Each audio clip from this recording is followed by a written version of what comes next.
নমস্কার বন্ধুরা।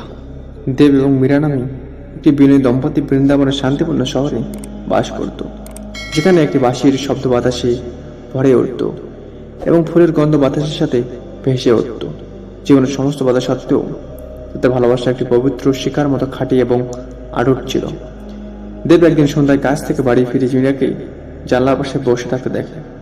তার উদ্বিগ্ন প্রকাশ তিনি উদ্বিগ্ন হয়ে তার কাছে গেলেন এবং বললেন, কি কষ্ট আমার প্রিয়।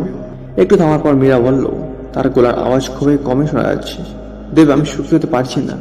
আমি যতই চেষ্টা করি না কেন, আমার হৃদয়ে সবসময় শোকের কুয়াশা ঝুলে থাকে। মীরার কথা শুনে দেবের মন ভেঙে গেল। তিনি তার কণ্ঠের মুখে অশক্তিহীন বোধ করেছিলেন, যদিও তিনি সবসময় ভেবেছিলেন যে তার ভালোবাসা তাকে খুশি করার জন্য যথেষ্ট হবে। শহরের প্রান্তে বসবাসকারী দেব একটি সমাধান খুঁজে বের করার জন্য দৃঢ়প্রতিজ্ঞ জ্ঞানী ঋষির পরামর্শ চেয়েছিলেন।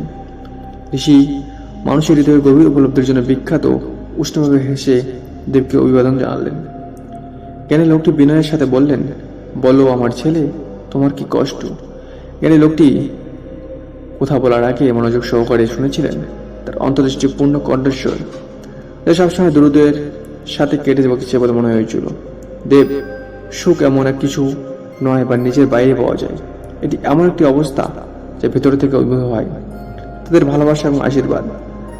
সত্ত্বেও সুখ খোঁজার বিষয়ে মীরার সংগ্রামকে ভাগ করে নিয়ে দেব তার হৃদয়ে ছড়িয়ে দিয়েছেন। তিনি আরো বললেন, সত্যিকারের সুখ দ্বারা খোলা রহস্যের শব্দের সাধ্য শব্দের মধ্যে রয়েছে। এই শব্দগুলি পবিত্র, কারণ তারা সবচেয়ে খারাপ সময়ে সুখ এবং পরিপূর্ণতা আনার ক্ষমতা রাখে। দেবের কাছে ঝুঁকে পড়ল জ্ঞানী লোকের কাছ থেকে জানতে আগ্রহী। জ্ঞানী ব্যক্তিটি প্রকাশ করলেন, সাতটি শব্দ হলো, আমি আমার নিজের সুখের জন্য দায়ী।